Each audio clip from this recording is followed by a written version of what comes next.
Hi, and welcome to my little YouTube video that I am making for a friend on Reddit who posed the question of how to manually get to the sun station. It's an achievement that was the second one I ever got in Outer Wilds. I've actually had quite a lot of personal fun with it, but I understand it can be a whole lot of a struggle, so I'm going to try and show you how I did it. My apologies for not starting from Timber Hearth. I actually schmucked into the Ash Twins on my way here, and I had to restart the recording to not bore you. So as you can see, the first thing I'm doing is just aligning myself with the sun station and its orbit. I want the upside of my ship to be the same as the sun station's orbit, so that I can discount any left or right component and not be bothered with that. So right here, right under me, is where the sun station is going to pass.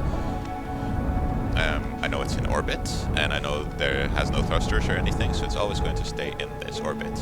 I am going to wait here for it to come by.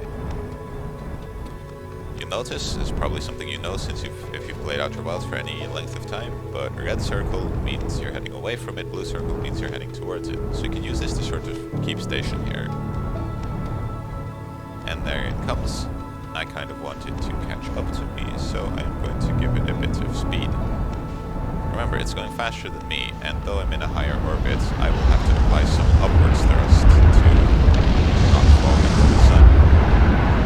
So now we are behind this in an orbit. It's a very nice capture, I'll be honest. It comes down to a lot of timing, but let me fall back a bit just to pretend that I did that worse. Notice that while slowing down, I'm providing upwards thrust to not fall into the sun, because I'm on the same orbit, but slower, so I need upwards thrust. So right now, you'll see I want to catch up to it, so I'm going a bit fast, but I keep moving away from the sun.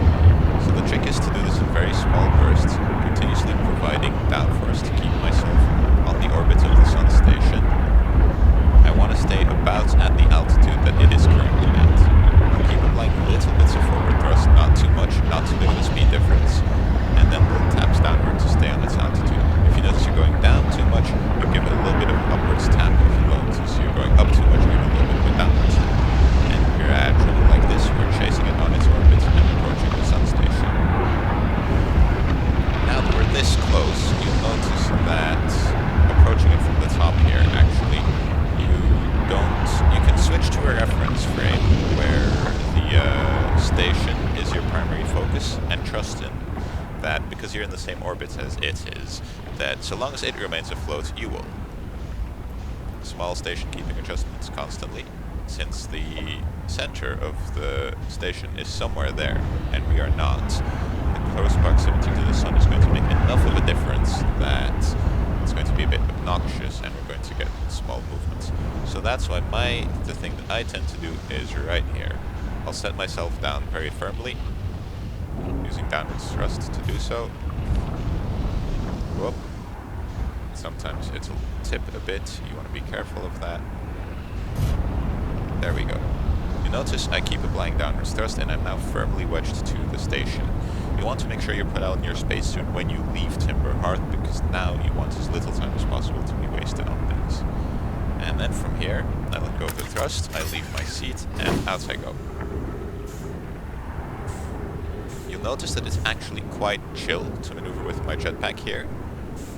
Don't bother aligning yourself upways with the entrance itself. You can pass in through it in any orientation. But you'll notice that it takes relatively little input from my jetpack to stay here right now. Even though the sun is this very, very close, I don't actually need to bother too much with the jetpack. This floaty thing around here is making my life a bit difficult, but I can just stay here, doing small adjustments just as I did with the ship. And then just gradually push myself towards this entrance. Remember, we're in the station's reference frame now, the sun doesn't matter. The only thing that matters is that I don't move too quickly with regards to this entrance, and voila! You've arrived at the sun station. If I've left anything unclear, feel free to ask me, and I can make you another little video or answer your questions in text. I hope this helps, and goodbye!